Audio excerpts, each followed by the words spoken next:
কোনো মা স্বেচ্ছায় কোনো সন্তানকে জল্লাদের হাতে তুলে দিতে আমি জানি যে গাড়ির ব্যাটারি মাটিতে রাখলে একটু সেল বসে যায়, কিন্তু জ্যান্ত ব্যাটারি মাটিতে বসলে যে সেল বসে এটা আমার জানা ছিল না। ব্যাটারি মাটিতে রাখলে একটু সেল বসে যায়। প্রিয় শ্রোতা মণ্ডলী, ইব্রাহিম খলিলুল্লাহর আম্মার বাড়ি যখন পুলিশ হামলা করলো, সন্তানকে কোথায় লোকাবে, কি করে সন্তানকে বাঁচানো যাবে? সামনে চুলায় উনানে রান্না হচ্ছিল, জ্বলন্ত চুলার উপর থেকে হাঁড়িটা নামিয়ে দিয়ে ইব্রাহিম খলিলুল্লাহর আম্মা জান ইব্রাহিম খলিলুল্লাহকে ধরে ওই জ্বলন্ত চুলার সামনে এসে বললেন, এ আমার সৃষ্টিকর্তা, আমার ইব্রাহিমের মালিক যিনি, আমার মালিকও তিনি, আমি আপনার কাছে ফরিয়াদ করে বলছি, আমার কলিজার টুকরা সন্তানকে দুশমনেরা হত্যা করবে, আমি মা সহ্য করতে পারি না। তাই আমার সন্তানের সুরক্ষা দেওয়ার জন্য যে আগুন মানুষকে জ্বালিয়ে পুড়িয়ে সারকার করে দেবে, আমি আমার সন্তানটাকে সুরক্ষা দেওয়ার জন্য জ্বলন্ত চুলার ভিতরে আমার সন্তানকে আড়াল করছি। ইব্রাহিমের মালিকে, আমার মালিকে, আমার সন্তানের সুরক্ষার জন্য এই জ্বলন্ত চুলার ভিতরে আমার সন্তানকে দিয়ে দিলাম।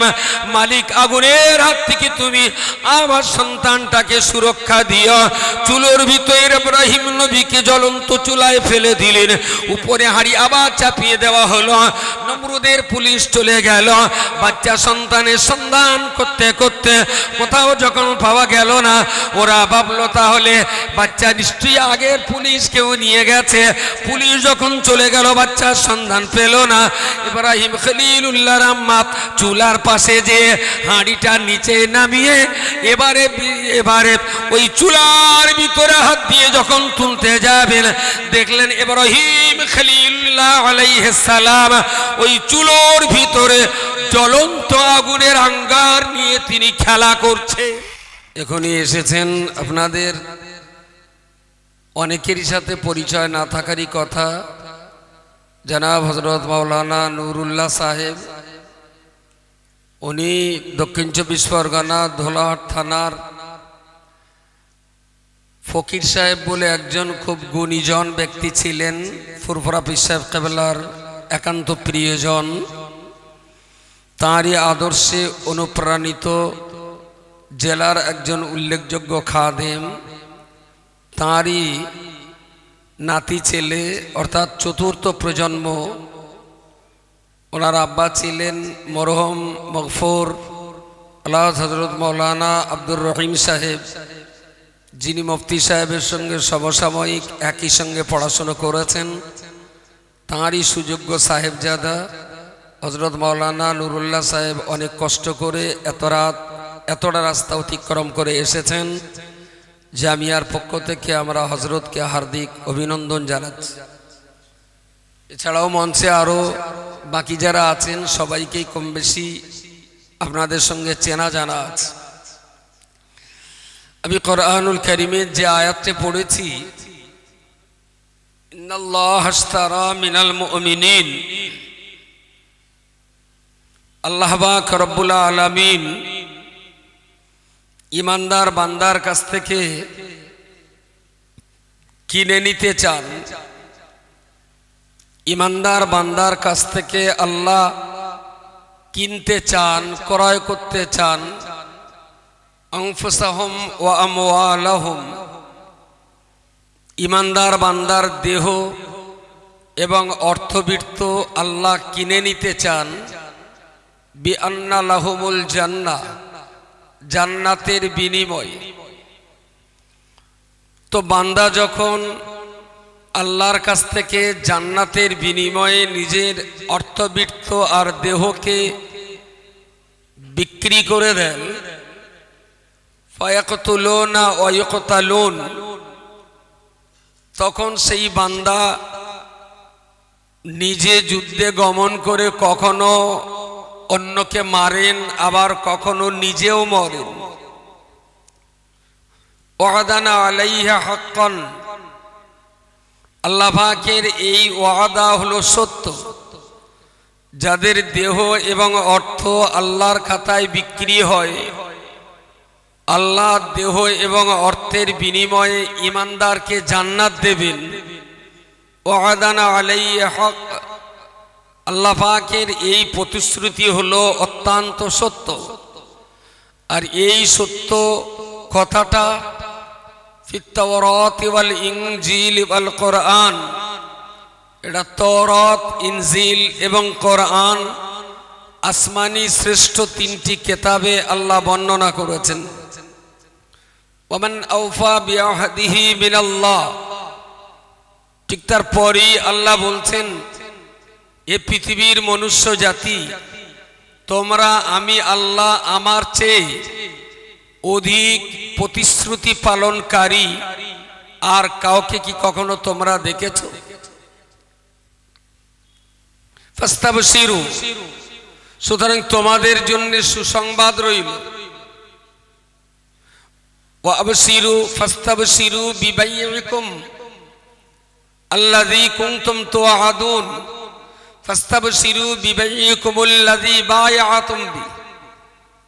সুতরাং আল্লাহর সাথে যারা কেনা বেচা করেছে এদের জন্য অত্যন্ত সুন্দর সুসংবাদ। ওয়াযালিকা হুয়াল ফাওজুল আযীম, আর এই কেনা বেচার বিনিময়ে তারা যে জান্নাতটা পেয়ে যাবে, এটাই হলো ঈমানদার মুসলমানের জিন্দেগির সবচেয়ে বড় পাওনা। জোরে সোরে বলুন সুবহানাল্লাহ। আমরা পৃথিবীতে কিছু পাওয়ার জন্য কিছু চেষ্টা করি,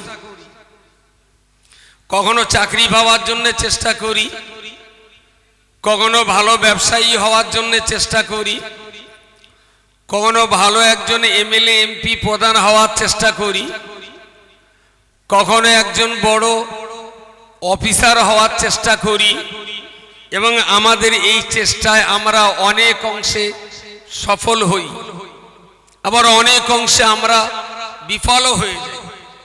তবে আমরা যারা চেষ্টা করে ব্যর্থ নয় সফল হই, আমরা ব্যর্থ হইনি, সফল হয়েছি। এই সফলতা আমাদের কাছে কতদিন থাকবে? কতদিন থাকবে? আপনি অনেক লড়াই করে, অনেক সংগ্রাম করে যদি একটা চাকরি পেয়ে যান, আপনার জীবনের অনেক বড় শখ, আশা, আকাঙ্ক্ষা ছিল একটা চাকরি পাওয়া।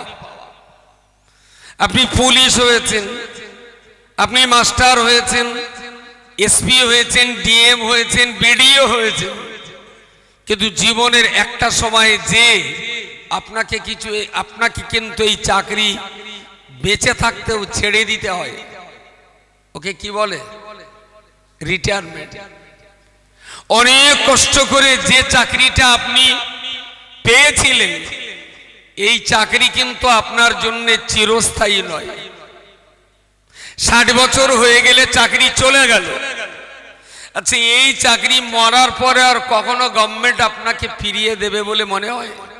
চাকরি অনেক লড়াই করে চেষ্টা করে ভালো একজন ব্যবসাদার হয়েছে, 2টি ইটভাটা, 3টে লরি, 10টা বাড়ির মালিক হয়েছে, কিন্তু এই মালিকানা সত্ত্ব কতদিন আপনার থাকবে? খুব বেশি বেশি আপনি যতদিন দুনিয়াতে বেঁচে থাকবেন। একটা টাইমে দুনিয়া আপনাকে ছাড়তে হবে। সুতরাং পৃথিবীর এই সফলতা চেষ্টা করেও আমরা কখনো পাই না, তবে চেষ্টা করে যেটা আমরা পেয়ে যাই সেটাও কিন্তু স্থায়ীভাবে আমাদের থাকে না। কথা যেটা বলবো, এই দুনিয়াতে কষ্ট মেহনত করে যদি একটু নামাজ আদায় করতে পারে, দেহের উপরে কষ্ট দিয়ে যদি রোজা আদায় করতে পারে, নফসকে কন্ট্রোল করে যদি পরের সম্পদের লোভ থেকে নিজেকে সম্ভ্রম করতে পারে, যদি নিজেকে শান্ত রেখে অন্যের সম্পত্তির প্রতি আপনি লোভ না করতে পারেন, তাহলে ফাদখুলি ফি ইবাদি ওয়াদখুলি জান্নাতি। আল্লাহ বলেছেন, বান্দা যারা দুনিয়াতে আমার ইবাদতের ঘরে প্রবেশ করেছেন, আমি আল্লাহ তাদেরকে আমার জান্নাতের ঘরে প্রবেশ করাবার ওয়াদা করলাম। বলুন সুবহানাল্লাহ। আমরা পৃথিবীতে দেখছি অনেক জমিদার, অনেক কোটিপতি, তাদের দেহ আমাদের চেয়ে অনেক ভালো, অর্থবিত্ত আমাদের চেয়ে অনেক বেশি। আচ্ছা, এখনই ভারতবর্ষের 17-18টা কোম্পানি যারা গোটা দেশ চালাচ্ছে, আদানি তার ভিতরে একজন। এই আদানি কোম্পানির মালিক যদি বলে যে আমার জিন্দেগিতে রোজগার করা সমস্ত টাকা আল্লাহকে দিয়ে দিলাম, বিনিময়ে আল্লাহ কি আদানি কোম্পানির কাছে জান্নাত বিক্রি করবেন? জোরে বলেন। কারণ ইমানদার। বাহ, আল্লাহ পাক রব্বুল আলামিন ইমানদারের কতটা মূল্য তিনি দিয়েছেন। আপনি গরিব হতে পারেন, আপনার টাকা কম থাকতে পারে, আপনি অসহায় পথের মিসকিন কিংবা ভিখারি হতে পারেন, দেখতে আপনার ভালো নাই বা হতে পারে, গায়ের জামা কাপড় দামি নাই বা হতে পারে, পায়ে আপনার দামি চপ্পল নাই বা থাকতে পারে, আপনার ঘর বাড়ি বিল্ডিং বালা ভানা অনেক দামি পাথর দিয়ে সাজানো গোছানো নাই বা হতে পারে, কিন্তু বান্দা মনে রাখতে হবে আপনার কলিজার ভিতরে যদি লা ইলাহা ইল্লাল্লাহ মুহাম্মাদুর রাসূলুল্লাহ ঈমান যদি আপনার ভিতরে থেকে থাকে, তাহলে আপনি কতটা ধনী, তাহলে আপনি কতটা সম্মানী, তাহলে আপনি কত দামি, তাহলে আপনি কত মানিব, এটা অবশ্যই আপনাকে জানতে হবে। অর্থবিত্ত আপনার নাইবা থাকতে পারে, ঘরবাড়ি জমিদারি আপনার নাইবা থাকতে পারে, জমি জায়গা অট্টালিকা নাইবা থাকতে পারে, বিশাল ব্যবসা বাণিজ্যের মধ্য দিয়ে কোটিপতি আপনি নাইবা হতে পারেন, কিন্তু বান্দা মনে রাখতে হবে আপনার দেহের ভিতরে, আপনার কলবের ভিতরে আল্লাহর একত্ববাদের এই বিশ্বাস যদি আপনি রাখতে পারেন, তাহলে আমার আল্লাহ পাক রব্বুল আলামিন যে জান্নাত আদানির কাছে বিক্রি করতে আল্লাহ রাজি নয়, সেই জান্নাত আপনার মতো গরিব মিসকিন বান্দার কাছে বিক্রি করতে রাজি আছেন। আসলে যদি আপনি ইমানদার হন, ইমানদার যদি হন, তাহলে আপনার যা 10টা টাকা আছে ওটা আল্লাহর কাছে খুব প্রিয়। যা ভাঙা চোরা দেহ আপনার আছে, ও দেহটাও আল্লাহর কাছে অনেক দামি। কিন্তু ভিতরে ঈমান যদি না থেকে থাকে, আপনার না দেহের দাম আছে, না আপনার রোজগার করা অর্থবিত্তের দাম আছে। প্রিয় শ্রোতা মণ্ডলী, বলে রাখুন, আমি আপনাকে বলতে চাইছি নবী ইব্রাহিম খলিলুল্লাহ আলাইহিস সালাম তিনি তো শুধু ঈমানদার নন, বরং তিনি মানুষকে ঈমানের কলমা পড়াবার জন্য আল্লাহ পাক তাকে নবুয়ত দান করেছিলেন। নবী ইব্রাহিম খলিলুল্লাহ আলাইহিস সালাম নমরুদের রাজত্বকালে তিনি জন্মগ্রহণ করেছিলেন। ওগো বান্দা, মনে রাখতে হবে বিল্লাতা আবিকুম ইব্রাহিম হুয়া সাম্মাকুমুল মুসলিমিন। কেন আল্লাহ বললেন ইব্রাহিমকে জাতির পিতা, জাতির জনক? ইব্রাহিম খলিলুল্লাহ ওয়া সাম্মাকুমুল মুসলিমিন, তিনি পৃথিবীর প্রথম ব্যক্তিত্ব যিনি ইসলাম মাননেওয়ালাদেরকে মুসলমান নাম ধরে ডেকেছিলেন। একটু লাহলা বলেন, সুবহানাল্লাহ পড়বে। তুমি ঘুমোচ্ছিলে, স্বপ্ন দেখছিলে? একটু জোরে সুবহানাল্লাহ বলে। আমার নাম রেখেছিলেন আমার আব্বা আব্দুল মাতিন, মুফতি সাহেবের নাম রেখেছিলেন আব্দুল কাইয়ুম, কিন্তু গোটা জাতির নাম যে মুসলিম জাতি, এই নামটা কে রেখেছিলেন? জোরে বলেন, কে? ওয়া সাম্মাকুমুল মুসলিমিন। ইব্রাহিম খলিলুল্লাহ তিনি প্রথম ইসলাম মাননেওয়ালাদেরকে মুসলিম নামে আখ্যায়িত করেছিলেন। সুবহানাল্লাহ। তার আগে ইসলাম মাননেওয়ালাদের মুসলিম বলা হতো না, বলা হতো দ্বীনে হানিফ মাননেওয়ালা। বা সেদিন, এই দিনটা, আজকে যে দিনটাকে আমরা ইসলাম বলছি, এই দিনটাকে সেদিন বলা হতো দ্বীনে হানিফ। দ্বীনে হানিফ পবিত্র ধর্ম। ইব্রাহিম খলিলুল্লাহ আলাইহিস সালাম আল্লাহ পাক রব্বুল আলামিন তাকে এমন একটা রাজত্বে পাঠিয়েছিলেন যে রাজত্বে পুত্র সন্তানের হত্যা করাটার হুকুম ছিল। নমরুদের রাজত্বে যখন পুত্র সন্তানদের হত্যা করার ফরমান জারি ছিল, ওই রকম একটা রাজত্বের মাঝখানে নবী ইব্রাহিম খলিলুল্লাহকে আল্লাহ পাঠিয়ে দিলেন ওই অত্যাচারী শাসকের অত্যাচার থেকে নিজের পুত্র সন্তানকে হেফাজত করার জন্য।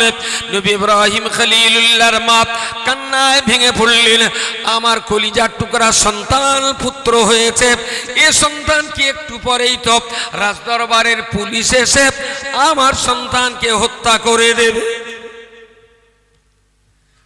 সেই যুগে পুরুষদের হত্যা করা হতো, ছেলেদের শিশু ছেলেদের হত্যা করা হতো, শিশু মেয়েদেরকে বাঁচিয়ে রাখা হতো।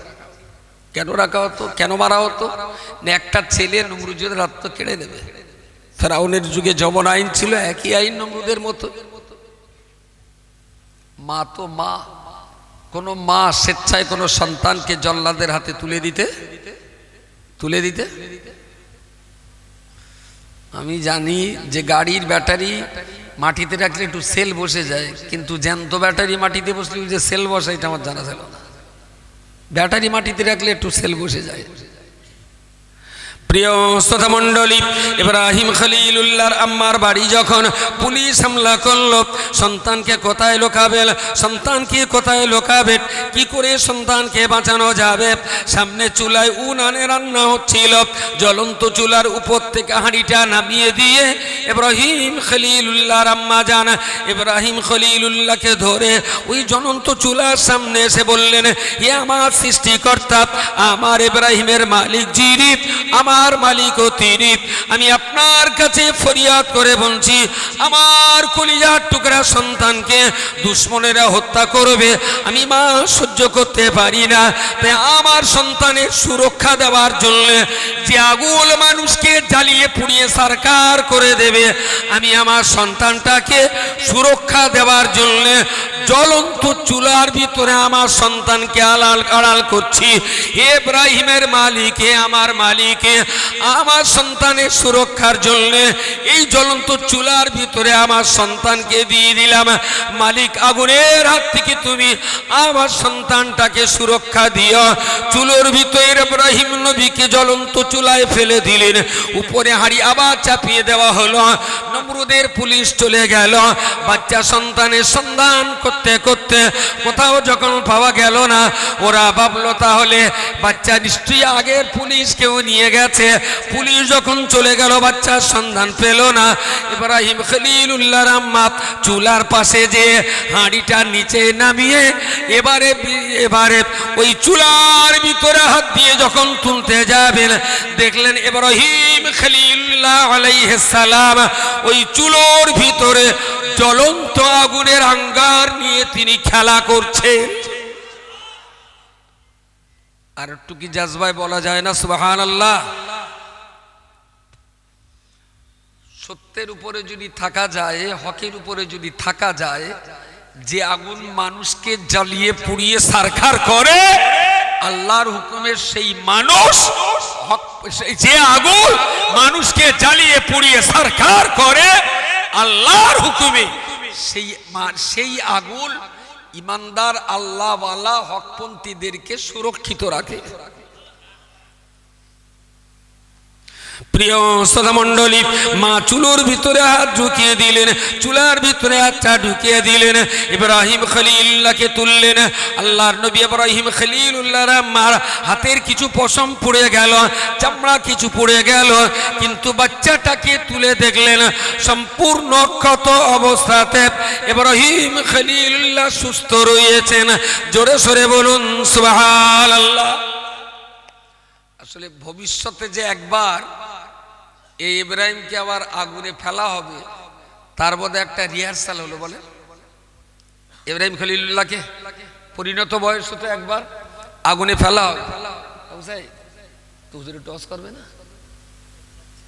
হ্যাঁ দেখো, এসে যখন ছেড়ে দিলাম মতি সাহেবের কাছে বলে নিয়ে এসো। তো ইব্রাহিম খলিলুল্লাহকে জন্মের পরেই মাত্র কয়েক মিনিট বয়স, সেই অবস্থায় তাকে জ্বলন্ত চুলোয় রাখতে হয়েছিল। অত্যাচারী শাসকের হাত থেকে সুরক্ষা দেওয়ার জন্য। সুবহানাল্লাহ বলেন। আচ্ছা, এই মায়ের ঈমান কত চাঙ্গা না হলে, কত চাঙ্গা না হলে জ্বলন্ত চুলোয় আল্লাহর উপরে ভরসা করে নিজের বাচ্চাটাকে অত্যাচারী শাসকের হাত থেকে সুরক্ষা দেওয়ার জন্য জ্বলন্ত চুলোর আগুনে একটা মা তার সন্তানকে রাখতে পারে। আল্লাহর উপরে তার কত বিশ্বাস, কত ভরসা ছিল। প্রিয় শ্রোতা মণ্ডলী, মনে রাখুন সেই ইব্রাহিম খলিলুল্লাহ আলাইহিস সালাম পরিণত বয়সে তিনি যখন নবুয়তের জিম্মাদারি নিয়ে ইসলামের কলমার কথা প্রচার করছেন, লা ইলাহা ইল্লাল্লাহ, ইব্রাহিম খলিলুল্লাহ নমরুদের রাজত্বে এই কথাটা বিস্ফোরণের মতন দাও দাও করে জ্বলতে লাগলো। অনেক ঘটনার পরেতে নমরুদ যখন কোনো মতে ইব্রাহিম আলাইহিস সালামের দ্বীনের প্রচার যখন রোধ করতে পারিনি, কোনো মতেই যখন আটকাতে পারল না, তখন ইব্রাহিম খলিলুল্লাহকে বন্দি করে অনেক রকম ভাবে শাসানো হলো।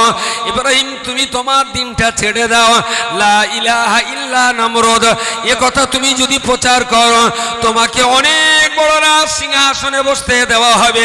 তুমি এটাই বলবে নমরুদ ছাড়া কোনো আল্লাহ নাই, এটা তোমাকে বলতে হবে। তাহলে আমরা তোমাকে অনেক বড় সম্মানের জায়গা দেব। ইব্রাহিম খলিলুল্লাহ আলাইহিস সালাম নবুয়তের জিম্মাদারি নিয়ে তিনি মরতে রাজি, কিন্তু নমরুদকে তিনি আল্লাহ বলতে কখনো রাজি নন। শেষমেশ ঠিক হলো পুড়িয়ে মারা হবে, পুড়িয়ে মারা হবে। বিশাল অগ্নিচুল্লি তৈরি করা হলো, যে অগ্নিচুল্লির আগুন 10-12 কিলোমিটার দূর থেকেও দেখা যাচ্ছিল অগ্নিশিখা। কত কুইন্টাল কাঠ জ্বালাতে হতে পারে তাহলে? যেখানে এই বিরাট অগ্নিচুল্লি তৈরি করা হলো, তারই একটু দূরে বিরাট উঁচু একটা টাওয়ার বানানো হলো, কাঠের টাওয়ার তৈরি করা হলো, যেখান থেকে ইব্রাহিম খলিলুল্লাহকে ওই আগুনের উপরে ছুঁড়ে ফেলা হবে। ওখানে যখন তোলা হলো, ওখানে থেকে যখন আগুনের উপরে নিক্ষেপ করে দেওয়া হবে, ওই রকম অবস্থাতে আল্লাহ পাকের ফেরেশতা ইব্রাহিম খলিলুল্লাহর কাছে এসে বললেন, ও নবী ইব্রাহিম খলিলুল্লাহ, আপনি বলুন না এই মুহূর্তে আপনি কি চান? আপনি যেটাই চাইবেন আল্লাহ পাক আপনার জন্য সেটাই করে দেবে। যদি বলেন বৃষ্টি, বাদলা, ঝড়, ঝঞ্ঝা, সাইক্লোন, ভূমিকম্প, যা দিতে বলবেন তাই দিয়ে নমরুদের রাজত্ব থেকে একদম সরকার করে ছাড়া হবে। কি চান? ইব্রাহিম খলিলুল্লাহ বললেন, আমি কোনো অন্ধ আল্লাহর ইবাদত করি না। সুবহানাল্লাহ বলেন, আরো জোরে বলেন। আমার এই হালাত অবস্থা সবকিছু তো আমার আল্লাহ দেখছেন, আল্লাহ সবই দেখছেন। এর পরেও আল্লাহ যদি মনে করেন, ইচ্ছা করেন এই আগুনে আমাকে পুড়িয়ে মেরে আমার আল্লাহ সন্তুষ্ট হবে, আমি ইব্রাহিম আমার আল্লাহকে সন্তুষ্ট করার জন্য এই আগুনে পুড়ে মরতেই রাজি আছি। সুবহানাল্লাহ বলেন। আমি আল্লাহর কাছে চাইতে পারবো না, আল্লাহ তো সব জানেন, সবই দেখছেন। এখন যদি চাই আর আল্লাহ যদি ভাবেন যে আমার ইব্রাহিম তো জানে, ইন্নাল্লাহু আলিমুম বিজাতিস সুদূর সামিউম বাসীর, সবকিছু দেখেন, সবকিছু শোনেন, তো আমি যখন সব দেখছি, সব বুঝছি, এরপরেও ইব্রাহিম আমার কাছে তোমার চাইতে হলো, আমি চাইবো না আল্লাহর কাছে। জানো কিচ্ছু জানি না। নবী ইব্রাহিম খলিলুল্লাহ আলাইহিস সালামকে সেই অবস্থায় যখন আগুনে নিক্ষেপ করা হবে, ফেরেশতারা বারংবার বলার পরে উনি কোনো রকম কোনো দাবি দাবা কিছুই পেশ করেননি। ওনাকে যখন জ্বলন্ত আগুনের উপরে ফেলে দেওয়া হলো, নবী ইব্রাহিম খলিলুল্লাহকে উপর থেকে যখন আগুনে নিক্ষেপ করা হলো, উপরের উপর থেকে চরকা থেকে যখন ইব্রাহিম শূন্য মার্গে আমার আল্লাহর হুকুম হয়ে গেল, কুলনা ইয়া নারু কুনি বারদাও ওয়া সালামান আলা ইব্রাহিম। ইব্রাহিম যখন শূন্য মার্গে ওই আগুনে যখন ফেলে দেওয়া হবে, ইব্রাহিম যখন শূন্য মার্গে আগুনে ফেলে দেওয়া হচ্ছে, আল্লাহর নির্দেশ জারি হয়ে গেল যে আগুনে ইব্রাহিমকে পুড়িয়ে মারার জন্য তারা ফেলল, ওই আগুনের প্রতি আমার আল্লাহ নির্দেশ জারি করে বললেন, হে আমার সৃষ্টি করা আগুন, আমি তোমাকে বলছি কোন নিবারদান, আমার ইব্রাহিমের জন্য তুমি ঠান্ডা হয়ে যাও। ওই ঠান্ডা যদি বরফ পানা হয়ে যায়, আল্লাহ বললেন বারদান, ঠান্ডা হতে। এখন ঠান্ডা যদি বরফের মতো ঠান্ডা হয়, তাহলে আগুনে যেমন কষ্ট হয়, বরফের উপরে যদি অনেক সময় রাখা হয়, পরক্ষণই আল্লাহ বললেন ওয়াসালামান আলা ইব্রাহিম, এতটা পরিমাণ ঠান্ডা হও যে ঠান্ডায় আমার ইব্রাহিম নিরাপত্তার শান্তি বোধ করেন। জোরে বলুন সুবহানাল্লাহ। তাহলে ইব্রাহিম খলিলুল্লাহ ওর ভিতরে থাকলেন 40 দিন, কিচ্ছু হলো না, আরামসে থাকলেন। ওরা প্রচুর জ্বালালো, কিন্তু ইব্রাহিম নবী অক্ষত, একেবারেই অক্ষত। প্রিয় শ্রোতা মণ্ডলী, মনে রাখুন, আজ থেকে 26 বছর পূর্বে মুফতি আব্দুল কাইয়ুম সাহেব, মুফতি সাহেবের উপর দিয়ে যে বিরাট ঝড় ঝঞ্ঝা বয়ে গেছে, আমি একেবারেই বাড়ির মানুষ হিসাবে অত্যন্ত বাচ্চা বয়স থেকে এই ঝড় ঝঞ্ঝা যেমন আমার ছোট্ট বয়স থেকে মরহুম আব্বার উপর দিয়ে চলত, তারপরে মুফতি সাহেব যখন হাল ধরতে শিখলেন, তার উপরে যে ঝড় আজ থেকে কম বেশি 25-26 বছর আগে থেকে যে বিরাট ঝড় ঝঞ্ঝা শুরু হলো, এই ঝড় ঝঞ্ঝার মোকাবেলায় আল্লাহ পাকের রহমত ইব্রাহিম খলিলুল্লাহর উপরে যেমনটা ছিল, সেই রহমত যদি মুফতি সাহেবের উপরে না থাকতো, তাহলে এ যুগের ফিরাউন আর নমরুদদের কাছে মুফতি সাহেবের অস্তিত্ব এতদিন শেষ হয়ে যাওয়ার কথা, মুফতি সাহেবের অস্তিত্ব বিলীন হয়ে যাওয়ার কথা। কিন্তু ইতিহাস তার রাজ সাক্ষী, যত কঠিন জুলুম আর অত্যাচারের স্টিম রোলার চালানো হয়েছে, আল্লাহর পক্ষ থেকে আমার আল্লাহ মুফতি সাহেবের কদমকে তত অধিক পরিমাণ মজবুত আল্লাহ করে দিয়েছে। যত জুলুম হয়েছে, কদম তত, জোরে বলে, মজবুত। কিছু তো পরীক্ষা দিতেই হবে আপনাকে, কিছু পরীক্ষা দেবেন না জান্নাতে যাবেন তা